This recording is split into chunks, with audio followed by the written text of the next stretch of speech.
धन हरि के हेतु लगा बाबा, धन हरि के, धन हरि के हेतु लगा बाबा, जोगी की है यह सदा बाबा। सूरज ज्यों ज्यों देता प्रकाश, त्यों त्यों ऊपर चढ़ता बाबा, ज्यों ज्यों कम उजिया ला देता, त्यों त्यों नीचे गिरता बाबा। धन हरि के हेतु लगा बाबा, जोगी की है ये सदा बाबा। तो साथियों, उत्साह भक्ति चैनल के माध्यम से राधे श्याम रामायण में अरण्य कांड में सीताहरण का जो आपने एक भाग पीछे देखा सुना, उसी से आगे का भाग वर्णित कर रहे हैं, क्योंकि एक भाग में बहुत लंबा वीडियो हो जाता है, इसलिए हम छोटे छोटे भागों में जो है वीडियो बनाते हैं। तो माता सीता जी का हरण किस प्रकार होता है, रावण बाबा बनकर आता है और वो गाते हुए सीता जी के आसपास घूमता है और धीरे धीरे करके पास पहुंच जाता है। इसी तरह गाता हुआ चारों ओर निहार, सीता से कहने लगा दोनों हाथ पसार। हे माई मुझको भिक्षा दो, मर्तबा रहे आला तेरा, भगवान तुझे जीता रखे, हो सदा बोल बाला तेरा। तू दूधो ना तू पूतो फल, दिन पर दिन बड़ भागिनी हो, भूखे को थोड़ा भोजन दे, देवी तो अटल सुहागिनी हो। मांग रहा है द्वार पर भिक्षा अतिथि अनाथ, हाँ भिक्षा अतिथि अनाथ, ग्रह लक्ष्मी लौटाल दे, कैसे खाली हाथ। मध्याह्न काल के भोजन को कुछ फल कुटिया में रखे थे, लेकिन इस मृग के झंझट में अब तक न किसी ने चखे थे। अपने खाने का सोच नहीं, यदि है तो सोच भिखारी का, अच्छा हो चाहे बुरा किंतु मुश्किल है धर्म गृहस्थी का। उस रेखा के भीतर ही से बोली लो जोगी बाबा लो, कुटिया में जो फल हाजिर है वह देती हूँ लो भिक्षा लो। दो इतना आशीर्वाद हमें, उद्देश्य हमारा नष्ट न हो, उद्देश्य हमारा नष्ट न हो, कि आए शिकार से कुशल सहित, स्वामी को कोई कष्ट न हो। भिक्षा लेने के लिए आगे बढ़ा फकीर, ठहर गया जब बीच में देखी एक लकीर। इतने मेरा मालूम हुआ वह रेखा रंग बदलती है, अब आगे पांव बढ़ाया तो रेखा ज्वाला सी जलती है। सोचा यह कोई माया है, या तेज किसी योगी का है, अथवा सीता है महाशक्ति सत इसी महान सती का है। रेखा उल्लंघन करता है तो निश्चय अभी मरण मेरा, रेखा उल्लंघन करता है तो निश्चय अभी मरण तेरा। कैसा सीता का हरण यहाँ होता है प्राण हरण मेरा।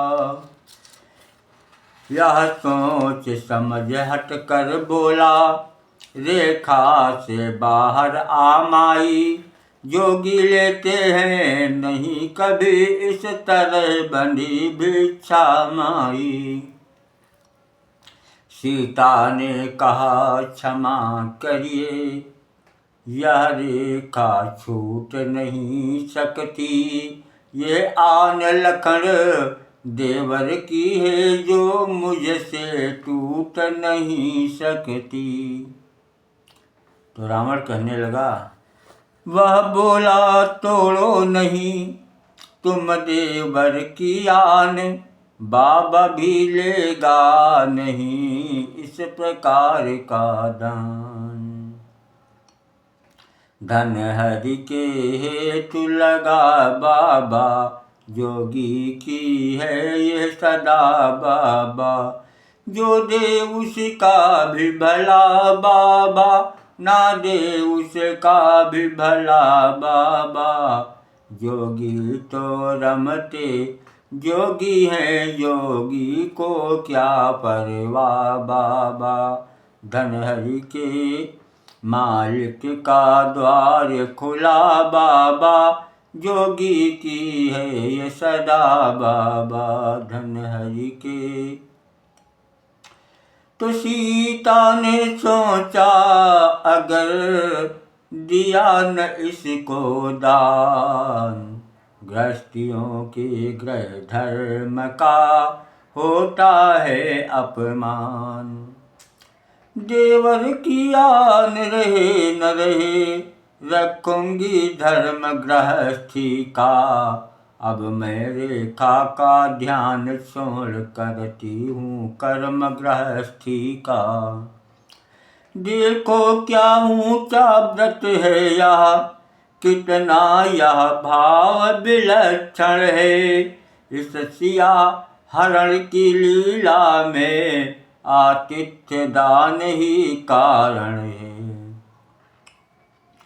भूली इस कर्तव्य में सीता इतना ज्ञान कि पहले जांचे पात्र को फिर दे उसको दान। रेखा के बाहर आते ही उस जोगी ने बाना बदला। उस जोगी ने बाना बदला कि रावण रावण हो गया तुरंत सब वेश फकीराना बदला। बोला सीते हो सावधान अब तू मेरे पंजे में है। मैं लंका का पति रावण हूँ तू रावण के कब्जे में है। यह सुनकर तत्काल ही सिया हुए बेहाल। हाँ सिया हुई बेहाल लेकिन संभली उसी क्षण बोली होकर लाल। ओ दुष्ट खड़ा रह खबरदार स्वामी अब आने वाले हैं। जो धनुष तोड़ कर लाए हैं वे ही मेरे रखवाले हैं। अब तक मैं उस रेखा में थी पर अब मैं सत की रेखा में हूँ। अब लाहूँ इतना बल है पाती व्रत की रेखा में हूँ। और रावण तू क्या संसार अगर आए तो भी बल तोल नहीं सकता। सतवंती के सत के आगे ब्रह्मा भी बोल नहीं सकता। सतवंती के सत के आगे ब्रह्मा भी बोल नहीं सकता। दानी के बटुए की समता करती झोली भिख मंगे की। सूरज के पास पहुँच जाऊं इच्छा यह नीच पतंगे की। रावण लज्जित हो गया सुनकर ऐसे बैन, अंधकार में एकदम खुले हृदय के नैन। देखा उसने इस समय एक अपूर्व प्रकाश, नया विश्व पृथ्वी नई नया स्वर्ग आकाश। मानो नवीन घन मंडल सा, संपूर्ण सृष्टि के ऊपर है। उसमें ज्योतिर्मय मूर्ति एक सोने के सिंहासन पर है रोम रोम में तारागण, चंद्रमा सूर्य भ्रकुटी में है चारों दिशा भुजा चारों, सब उदय अस्त चुटकी में है। अब जिधर देखता है रावण, वह मूर्ति उधर ही रहती है। मानो रावण के कानों में वह मूर्ति भी यही कहती है कि दानी के बटुए की समता, करती झोली भिखमंगे की।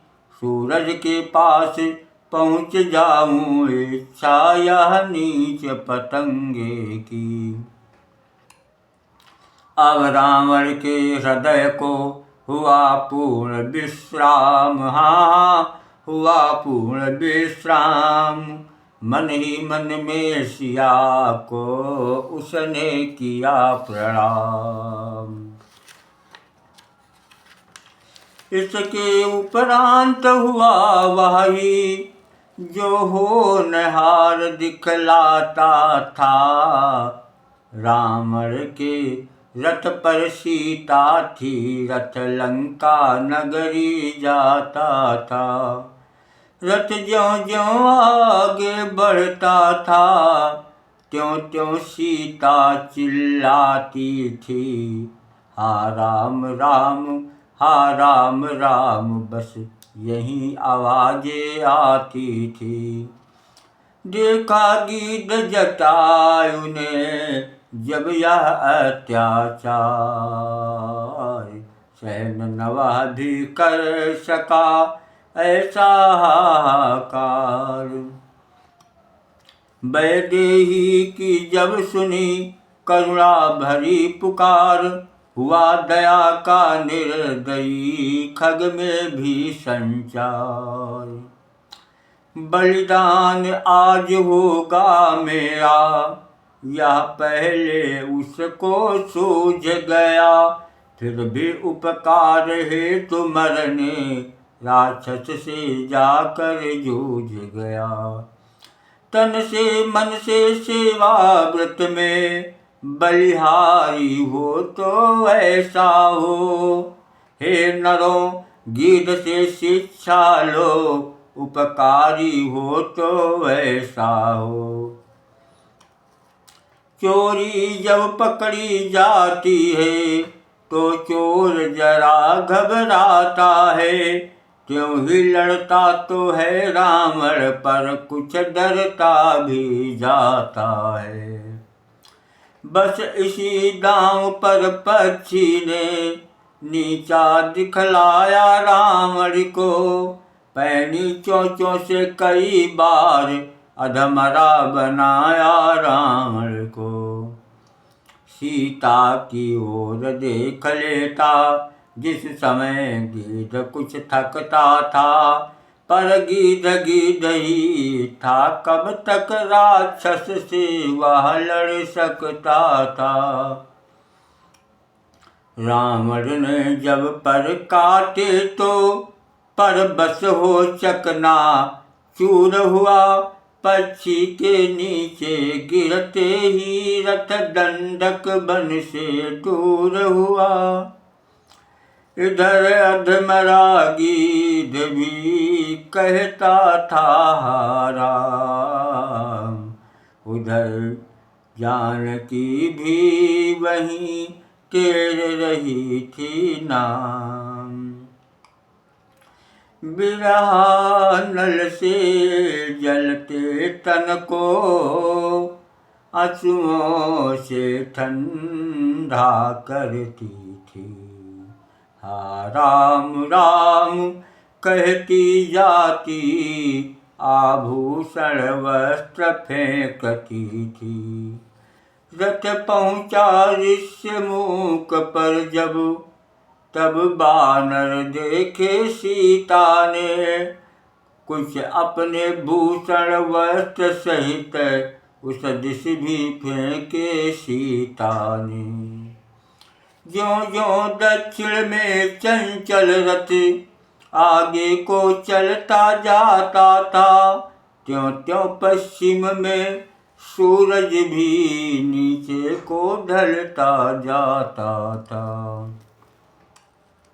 आखिर दिन मुंदते मुंदते ही लंका में वह रथ जा पहुँचा। परमारथ को संग लिए हुए अपने घर स्वारथ जा पहुँचा। ले जाने लगा महल में जब रावण रघुकुल की महिला को नलकूबर का आ गया याद उस समय साप उस योद्धा को। यदि किसी सती को बरियाई महलों में अपने लाएगा तो उसी समय मस्तक तेरा टुकड़े टुकड़े हो जाएगा। इस भय से सोचा काम नहीं ऊंची ऊंची अटारिका में है उचित ठिकाना सीता को कुछ दिनों अशोक वाटिका में। बस वही हुआ जो लिखा है श्री वाल्मीकि ने श्लोकों में। शोकों से भरी हुई सीता ठहराई गई अशोकों में। देवी अशोक वन में पहुँची देवी अशोक वन में पहुँची सूरज पश्चिम में जा पहुँचा। जगदम्बा का पहरा देने चंद्रमा सामने आ पहुँचा। विधि की आज्ञा से इंद्रदेव बिरहिनी को धीरज बंधा गए बिरहिनी को धीरज बंधा गए। भूख और प्यास का त्रास न हो वह हव्य सिया को खिलाओगे। सुधराज इंद्र के जाते ही सीता हर नाम सुमर उठी। मृग के पीछे जो रूप गया बस ध्यान उसी का कर उठी। लवलीन हो गई प्रभु में जब फिर कैसा दुख सुख ही सुख था। योगी जन जिसमें रहते हैं वह राम नजर के सम्मुख था। उधर हिरण को मार के लौटे जब रघुनाथ आते देखा लक्ष्मण को ठनका कुछ कुछ माथ।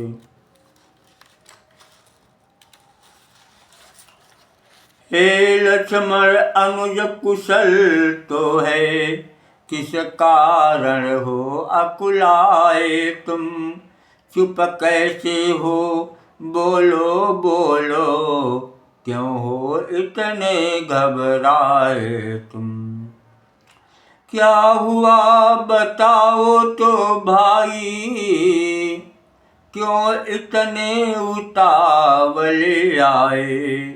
किस लिए अकेली सीता को आश्रम में छोड़ चले आए। यह सुनते ही लखन ने जोड़े दोनों हाथ। बोले यह क्या कह रहे रघुकुलपति रघुनाथ। क्यों आया क्या जानते नहीं आप यह राज, सुध लेना यह आप ही की तो थी आवाज। सुनते ही श्रीमुख की पुकार, चौंकी फिर घबराई माता, भयभीत अधीर व्यग्र होकर अकुलाई चिल्लाई माता। इस समय यहाँ आना मेरा उनकी आज्ञा सिर धारण है, उसका उनका भी इसमें दोष नहीं, आवाज आपकी कारण है। प्रभु बोले उस शब्द से मैं भी हुआ उदास, हाँ मैं भी हुआ उदास। बाण मार कर जिस समय पहुँचा मृग के पास, मारीच बनाता माया मृग, यह गहरी चाल उसी की थी। मेरे स्वर में मरते मरते आवाज विशाल उसी की थी। इस कारण सोच रहा हूँ मैं, कुछ तो है बीती आश्रम में। कहता है मेरा बामनेत्र, सीता इस समय अब नहीं जानकी आश्रम में। आगे चल रोते हुए देखे बहुत श्रृगाल, और बढ़े तो राह को रोक रहे थे ब्याल। इधर इस प्रकार पहुँचे जभी आश्रम में रघुराय, हाँ आश्रम में रघुराय। सूनी कुटिया देख कर मुख से निकली हाय। प्राकृतिक नरों की तरह नाथ उस समय विलाप लगे करने, पक्षियों बनों के वृक्षों से यूं वार्तालाप लगे करने। हे खग मृग भ्रमर वृंद, तुमने वह मृग नयनी देखी, कोकिले कूक कर बतला दे, तूने कोकिल बयनी देखी। हंसो मत हंसो बताओ तो, चल कर उस राज सिंहंसिनी को। सिंहों गरजो इतना कह दो, देखा मैथिली सिंघनी को। हे पहरेदारों वन वृक्षों, बोलो वन देवी किधर गई। हे कुटी कुटी तू ही बतला, वह इधर गई या इधर गई।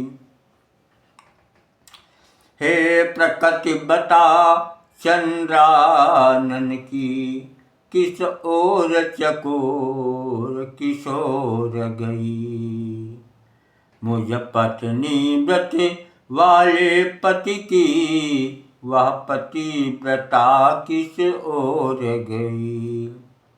इस प्रकार हो सर्वज्ञ अज्ञ, सीता को आज खोजते थे। बन बन में उस बनवासिनी को, बिरही की भांति तेरते थे। या वियोग लीला निरख, सुन कर बिरह बिलाप, याद आ गया इंद्र को नारद जी का शाप। आश्चर्यपूर्ण आँखों से सुर यह अद्भुत चरित्र देखते थे, हम भ्रम में कहीं न पड़ जाए, यह बारंबार सोचते थे। कहते थे प्रकृति खिलाड़ी प्रभु, क्या करुणा खेल रचाते हैं, क्या करुणा खेल रचाते हैं। जग नाटकशाला में आकर नट जैसा नाटक दिखाते हैं। बिरहातुर बिरही के समान परिपूर्ण अभिनय करते हैं, सब घट के पट की जान रहे, फिर भी घूंघट में छिपते हैं।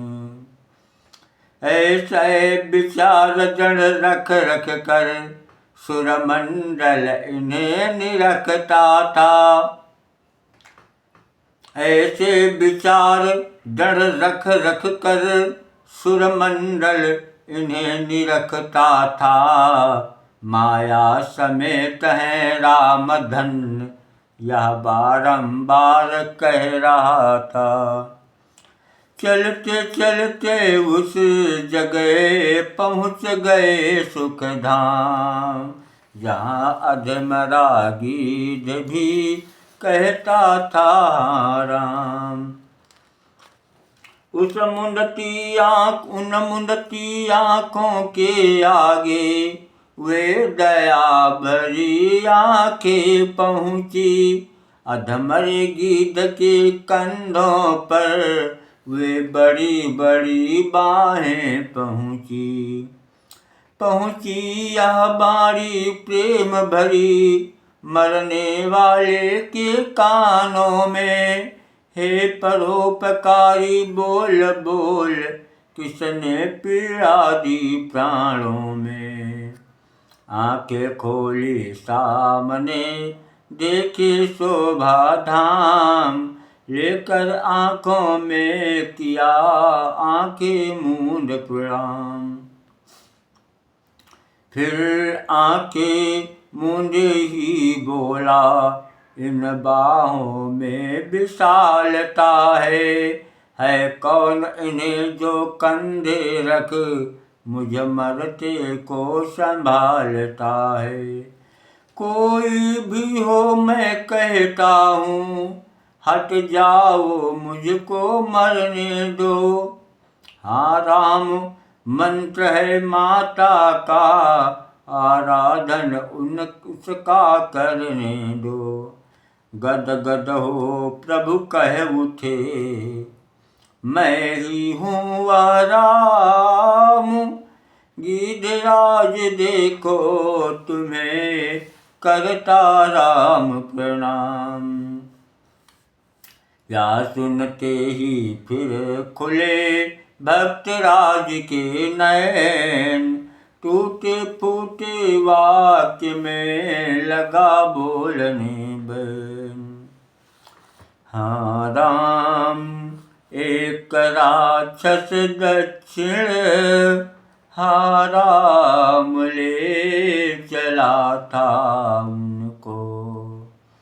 हाँ राम लड़ा हूँ मैं उससे, हाँ राम छुड़ा न सका उनको। हाँ राम न बोला जाता है, हाँ राम मुझे अब मरने दो। हाँ राम सामने आ जाओ, हाँ राम ये रूप निरखने दो। रोते रोते भक्त से लिपटे दीन दयाल, लिटा लिया अब गोद में गिरिराज तत्काल।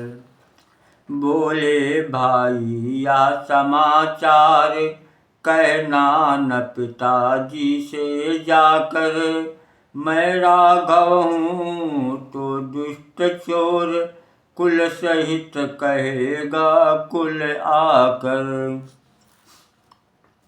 अच्छा जाओ हे भक्तराज, जाओगे परम धाम को तुम। जाते जाते इतना सुन लो, ऋणिया कर चले राम को तुम। ये सुन कर लगा तड़पने वह, फिर देखा और प्रणाम कहा। उस गोदी ही में पड़े पड़े, अंतिम अवसर राम कहा।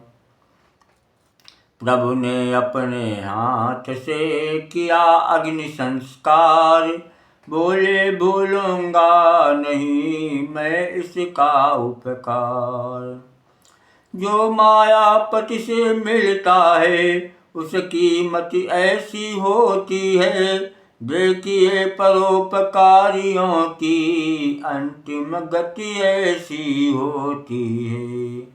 जाओ जटायु पर याद रहे, इतने ऊंचे पद पर हो तुम। जब तक कवियों का है समाज, तब तक बस अजर अमर हो तुम।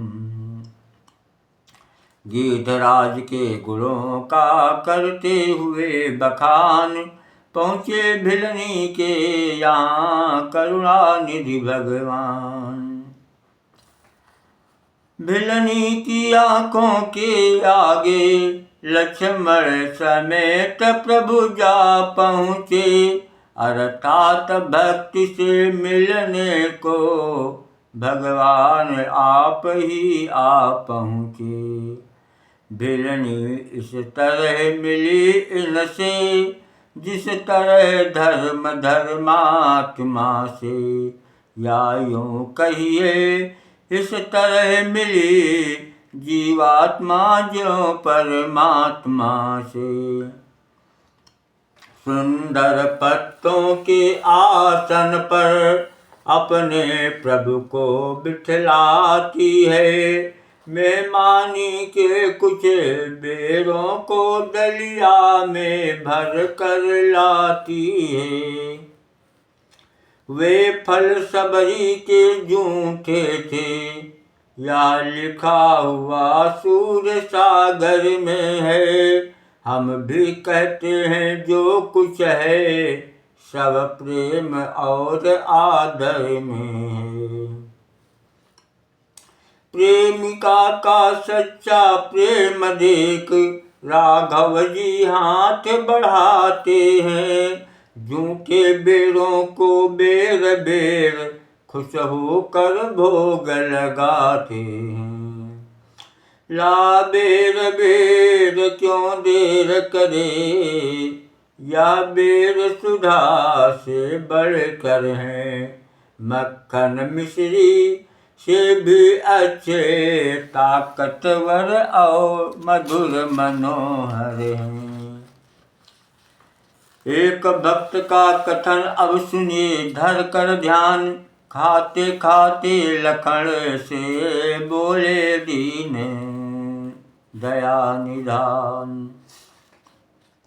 लक्ष्मण तुमने खाया न बेर, देखो तो कैसा मीठा है। पृथ्वी से ले आकाश तलक, जो कुछ भी इससे फीका है। तुमने भी बहुत खिलाए हैं, पर इनसे बढ़कर स्वाद नहीं। सीता का परसा भोजन भी देता, इतना आह्लाद नहीं। तुम खाते नहीं बात क्या है, सकुचाते क्यों बोलो लक्ष्मण। इन बेरों में है प्रेम भरा, लो एक बेर ले लो लक्ष्मण। लक्ष्मण ने ले तो लिया डलिए में का बेर, किंतु गुप्त रख राम से पीछे फेंका बेर। कर तो डाला यह कार्य मगर, मन में कुछ खटका बना रहा। मन में कुछ खटका बना रहा। अंतर्यामी की आंखों से यह भेद भला कब छुपा रहा। यह कथा अगाड़ी आएगी, द्रोणा गिर जाकर गिरा वहीं। श्री रघुराई की इच्छा से औषध संजीवन बना वहीं। जिस समय लखन को शक्ति लगी, श्री हनुमान वालाए थे। फिर उसी बेर की बूटी ने लक्ष्मण के प्राण बचाए थे। जो कुछ हो यही कहेंगे हम, यह भाव यहाँ का ऊंचा है। लेखनी हमारी नीची है, भक्तों का दर्जा ऊंचा है।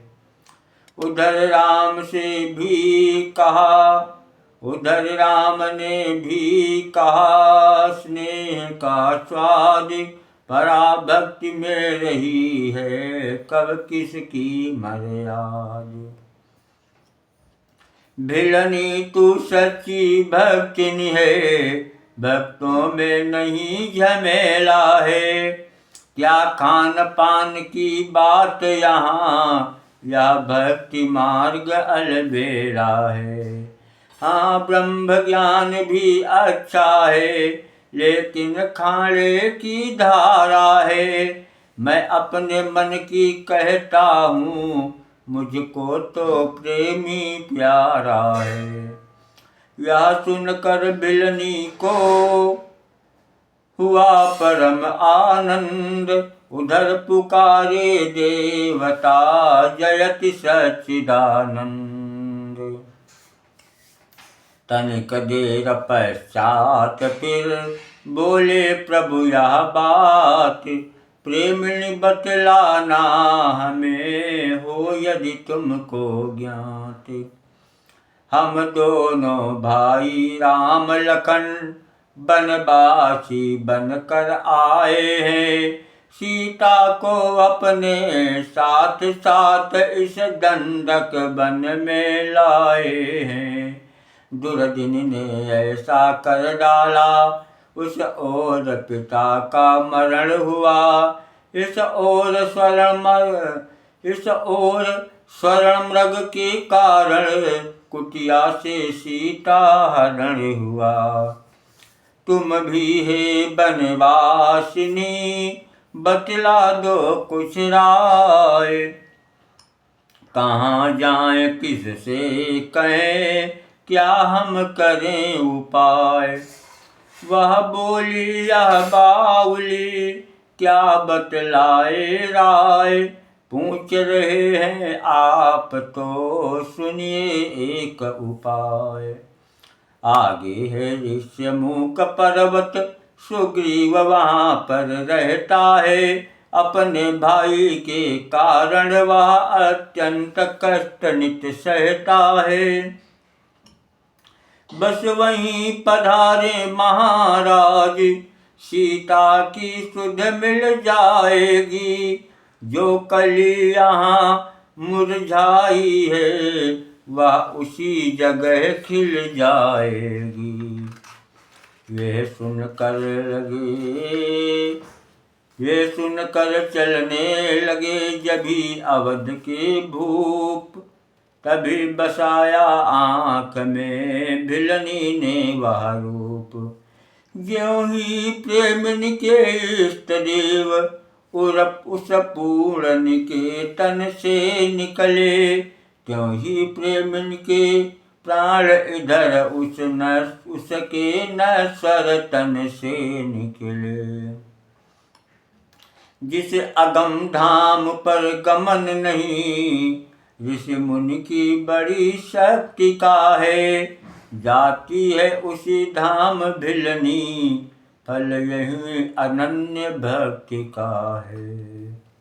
जय श्री रामचंद्र भगवान की जय।